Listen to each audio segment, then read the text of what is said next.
ನಮಸ್ತೆ. ಆ್ಯಕ್ಚುಲಿ ಮೊನ್ನೆ 2 days 3 days total ಆಗಿ ಮೌಂಟ್ ಆಬುಗೆ ಹೋಗಿದ್ದು. ಮೌಂಟ್ ಆಬುಗೆ ಹೋಗಿದ್ದ ಉದ್ದೇಶ ಬಂದುಬಿಟ್ಟು ಮೆಡಿಟೇಷನ್ ಮಾಡ್ತಕ್ಕಂಥ ಪವರ್ ಹೇಗಿರುತ್ತೆ, ಆಧ್ಯಾತ್ಮಿಕತೆ ಅಂದರೆ ಏನು, ಇದ್ರ ಬಗ್ಗೆ ತಿಳ್ಕೊಳ್ಬೇಕಂತ ಹೇಳ್ಬಿಟ್ಟು ನಮ್ಮದು ಆ್ಯಕ್ಚುಲಿ ಓಂ ಶಾಂತಿಗೆ ಹೆಡ್ ಆಫೀಸ್ ಬಂದು ಮೌಂಟ್ ಆಬು.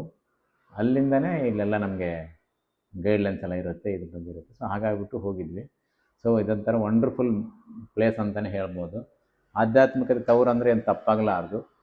ಸೊ ಅಲ್ಲಿ ಆತ್ಮದ ಬಗ್ಗೆ ರಿಸರ್ಚ್ ಮಾಡಿದಷ್ಟು ಬಹುಶಃ ಇನ್ನೆಲ್ಲೂ ಮಾಡಲಿಕ್ಕೆ ಸಾಧ್ಯನೇ ಇಲ್ಲ. ಅಷ್ಟೊಂದು ಅದ್ಭುತವಾಗಿರ್ತಕ್ಕಂಥದ್ದು. ಅಲ್ಲಿ 3 ದಿನ ಕ್ಲಾಸಸ್ಸು ಬೆಳಗ್ಗೆಯಿಂದ ಹಿಡಿದು ರಾತ್ರಿವರೆಗೆ ಇರುತ್ತೆ. ಅಂದರೆ ಒಂದು ತಾಸಿಗೆ ಒಂದು 15 ನಿಮಿಷ ಬ್ರೇಕ್ ಕೊಡ್ತಾರೆ. ಕಾಫಿ, ಟೀ ಆ ಥರ ಸ್ನ್ಯಾಕ್ಸ್ ಎಲ್ಲ ಇರುತ್ತೆ. ಟೆಂಪ್ರೇಚರು 14 ಡಿಗ್ರಿ ಅಷ್ಟು ಇತ್ತು. ತುಂಬಾ ಡಿಫ್ರೆಂಟು ನಮ್ಮ ಬಳ್ಳಾರಿ ಟೆಂಪ್ರೇಚರಿಗೂ ಅಲ್ಲಿಗೂ. ಆದರೂ ಕೂಡ ಖುಷಿ ಆಯಿತು ಒಂಥರ. ಆ ಟೆಂಪ್ರೇಚರ್ಗೆ ಹೊಂದ್ಕೊಳ್ಳೋಕ್ಕೆ ಸ್ವಲ್ಪ ಟೈಮ್ ತೊಗೊಳ್ತು. ಸೊ ಪ್ರತಿ ಅವರ್ಗೂ 15 ನಿಮಿಷ ಗ್ಯಾಪ್ ಕೊಡ್ತಾ ಇರ್ತಾರೆ. 10 ನಿಮಿಷಕ್ಕೆ 1 ಅವರ್ಗೆ ಒಂದು ಸಾರಿ 10 ನಿಮಿಷ ಗ್ಯಾಪ್ ಕೊಟ್ಟಾಗ ಅದನ್ನು ರಿವೈಸ್ ಮಾಡ್ಕೋಬೋದು, ಫ್ರೆಶ್ ಮಾಡ್ಕೋಬೋದು, ಅಥವಾ ನಮ್ಮ ಕ್ವಶನ್ಸ್ ರೆಡಿ ಕೇಳ್ಕೋಬೋದು. ಇದೆಲ್ಲ ಒಂಥರ ಪ್ರಾಕ್ಟಿಕಲ್, ಅಂದರೆ ಥಿಯರಿ ಕೇಳ್ತಕ್ಕಂಥದ್ದು ಪ್ರಾಕ್ಟಿಕಲ್ ಮಾಡ್ಕೊಳ್ತಕ್ಕಂಥದ್ದು ಬಗ್ಗೆ ಕೂಡ ತುಂಬ ಚೆನ್ನಾಗಿರ್ತದೆ.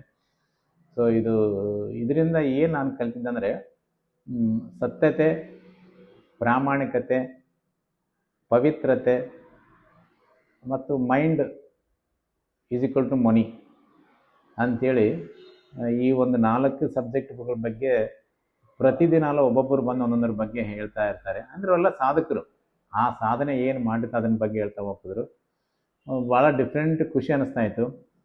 ನಾವು ಸತ್ಯತೆ ಅಂದ ತಕ್ಷಣ ನನಗೆ ಭಯ ಆಗ್ಬಿಡ್ತು. ನಾವು ಸತ್ಯವಾಗಿರೋಕ್ಕೆ ಸಾಧ್ಯನೇ ಇಲ್ಲ, ನೀವು ಪವಿತ್ರವಾಗಿತ್ತು, ಸರೆಂಡರ್ ಆಗಿತ್ತು, ನೀವು ಮಾತ್ರ ಮಾಡ್ಬೋದು ಅಂತ ನನ್ನ ಭಾವನೆ ಇತ್ತು. ಸೊ ಅಲ್ಲಿ ಭಾಳ ಸುಂದರವಾಗಿ ಹೇಳ್ಕೊಟ್ರು. ಸತ್ಯತೆ ಅಂದರೆ ನನ್ನ ಒಂದು ಡೆವಲಪ್ಮೆಂಟ್ಗೆ ಅಥವಾ ನಾನು ಒಂದು ಏನಾದರೂ ಮಾಡಬೇಕಂತಿದ್ದಾಗ ಅದಕ್ಕೆ ಪೂರಕವಾಗಿರ್ತಕ್ಕಂಥದ್ದು ಸತ್ಯತೆ ಅಂತ ಹೇಳ್ತಾರೆ. ಅಂದರೆ ನಾನು ಬೆಳಗ್ಗೆ ಹೇಳ್ಬೇಕು ಅಂದ್ಕೊಂಡಿರೋ ಅದು ಹೇಳ್ತಕ್ಕಂಥದ್ದಕ್ಕೆ ಸತ್ಯತೆಯಿಂದ ಮಾಡ್ತಕ್ಕಂಥ ಕೆಲಸಗಳು. ಸೊ ನನಗೆ ನಾನೇ ಸತ್ಯತೆವಾಗಿರ್ಬೇಕಮ್ಮ. ನಾನು ಇನ್ನೊಬ್ಬರಿಗೆ ಒಪ್ಸೋದು ಬೇಕಿಲ್ಲ, ವರದಿ ಒಪ್ಸೋದು ಬೇಡ. ನಾನಿಷ್ಟು ಪ್ರಾಮಾಣಿಕವಾಗಿದ್ದೀನಿ, ಹಿಂಗಿದ್ದೀನಿ ಅಂತ ಹೇಳೋದೇ ಬೇಡ ಅಂತ ಹೇಳ್ತಾರೆ. ಯಾವಾಗ ನನ್ನನ್ನು ನಾನು ಕರೆಕ್ಷನ್ ಮಾಡ್ಕೊಳ್ಳೋಕ್ಕೆ ಸತ್ಯತೆಯಿಂದ ಪ್ರಯತ್ನ ಪಡ್ತರೆ ಖಂಡಿತವಾಗಿ ಸಕ್ಸಸ್ ಆಗ್ತಾ ಹೋಗುತ್ತಮ್ಮ ಅದು.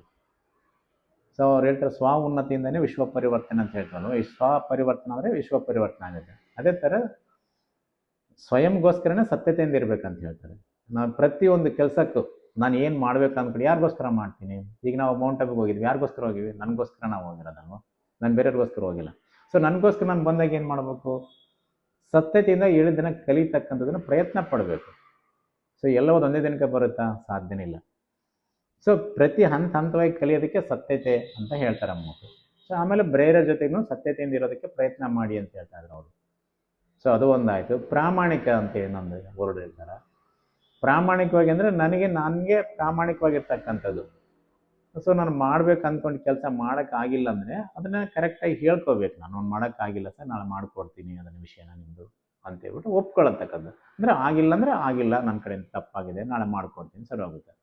ಸೊ ಯಾವಾಗ ಈ ಪ್ರಾಮಾಣಿಕತೆ ಮತ್ತು ಸತ್ಯತೆ ಬರುತ್ತೆ ಅವಾಗ ಪವಿತ್ರ ತಾನಾಗೇ ಬರುತ್ತೆ. ಅವ್ರು ಹೇಳ್ತಾರೆ ಸತ್ಯತೆ ಮತ್ತು ಪ್ರಾಮಾಣಿಕತೆ, ಪವಿತ್ರತೆ ಇವು 3ನ್ನ ನನ್ನ ಜೀವನದಲ್ಲಿ ನಾನು ಅಳವಡಿಸ್ಕೊಂಡ್ರೆ, ಪವಿತ್ರತೆ ಅಂದ ಅರ್ಥ ಇನ್ನೊಂದೇನು ಗೊತ್ತಾ? ನಾನು ಮಾಡ್ತಕ್ಕಂಥ ಸಂಕಲ್ಪಗಳು ಪವಿತ್ರವಾಗಿರಬೇಕು, ನನ್ನ ದೃಷ್ಟಿ ಪವಿತ್ರವಾಗಿರಬೇಕು, ನನ್ನ ಆಲೋಚನೆಗಳು ಏನು ನಾನು ಮಾತಾಡ್ತೀನಲ್ಲ ಅದು ಕರೆಕ್ಟಾಗಿ ಇರ್ತಕ್ಕಂಥದ್ದನ್ನು ಮಾತಾಡೋದು ಕಲಿಬೇಕು ಅವತ್ತು. ಇದರಲ್ಲಿ ಕೂಡ ಪವಿತ್ರತೆ ಬೇಕು ಅವತ್ತು. ಸೊ ಅಂದರೆ ಇನ್ನೊಬ್ಬರಿಗೆ ಹಾರ್ಮ್ ಮಾಡದೆ, ತೊಂದರೆ ಮಾಡದೆ ಇರ್ತಕ್ಕಂಥದ್ದಕ್ಕೆ ಪವಿತ್ರತೆ ಅಂತ ಕರೀತಾರೆ. ಸೊ ಯಾವಾಗ ಈ ಸತ್ಯತೆ, ಪ್ರಾಮಾಣಿಕತೆ ಮತ್ತು ಪವಿತ್ರತೆನ ನನ್ನ ಜೀವನಕ್ಕೆ ನಾನು ಅಳವಡಿಸ್ಕೊಂಡ್ರೆ ಸಾಕಷ್ಟು ಬದಲಾವಣೆ ಕಾಣ್ಬೋದು ನಾವು. ಯಾವಾಗ ನನ್ನನ್ನು ನಾನು ಕರೆಕ್ಷನ್ ಮಾಡಿಕೊಂಡ್ರೆ ನಾನು ಇನ್ನೊಬ್ರಿಗೆ ಹೆಲ್ಪ್ ಮಾಡಲಿಕ್ಕಾಗುತ್ತೆ. ಸೊ ನನ್ನನ್ನು ನಾನು ಕರೆಕ್ಷನ್ ಮಾಡ್ಕೊಳ್ದೆ ಹೋದರೆ ನಾನು ಯಾವಾಗ ಸರಿ ಮಾಡ್ಕೊಳಕ್ಕಾಗುತ್ತೆ ಅಲ್ವಾ? ಸೊ ಅವರು ಒಂದಿನ ಪೂರ್ತಿಯಾಗಿ ಬರೀ ಸತ್ಯತೆ ಮತ್ತು ಪ್ರಾಮಾಣಿಕತೆ ಬಗ್ಗೆನೇ ಹೇಳ್ತಾ ಹೋದ್ರಮ್ಮ. ಏನೇನು ಪಾಯಿಂಟ್ಸ್ ಬರ್ತವೆ, ಏನೆಲ್ಲ ತೊಂದರೆಗಳು ಬರ್ತವೆ ನಮ್ಮ ಸಮಾಜದಲ್ಲಿ ಅಥವಾ ನಮ್ಮ ಪರಿಸರದಲ್ಲಿ, ಫ್ಯಾಮ್ಲಿನಲ್ಲಿ. ಸೊ ಭಾಳ ಈಸಿ ಇದೆ, ನಾವು ಯಾವುದನ್ನು ಅಲ್ಲಗಳಿಬಾರ್ದು. ಸೊ ಬಂದಿದ್ದನ್ನು ಪ್ರಾಮಾಣಿಕವಾಗಿ ಆಲೋಚನೆ ಮಾಡಿಕೊಂಡು ಅವಲೋಕನ ಮಾಡಿಕೊಂಡು ಅದರಿಂದ ನನಗೆ ಎಷ್ಟು ಒಳ್ಳೆಯದಾಗುತ್ತೆ ನಾನು ತೊಗೋಬೇಕು, ಬೇರೆಯವ್ರಿಗೆ ಎಷ್ಟು ಒಳ್ಳೆಯದಾಗುತ್ತೆ ಅದು ಮಾಡಬೇಕು. ಪ್ರಾಮಾಣಿಕವಾಗಿ ಸತ್ಯತೆಯಿಂದ ನಾನು ಸ್ವೀಕಾರ ಮಾಡ್ಕೋಬೇಕು. ಸೊ ಪವಿತ್ರತೆಯಿಂದ ಇರೋದಕ್ಕೆ ಪ್ರಯತ್ನ ಮಾಡಬೇಕು. ಈ ಒಂದು ಪವಿತ್ರತೆ ಅಂದರೆ ಆಹಾರ ಬಂತು, ಸಂಕಲ್ಪ ಬಂತು, ವಿಚಾರಗಳು ಬಂದವು, ದೃಷ್ಟಿ, ಕರ್ಮ, ಪ್ರತಿಯೊಂದರಲ್ಲಿ ಪವಿತ್ರತೆ ಇರಲಿ.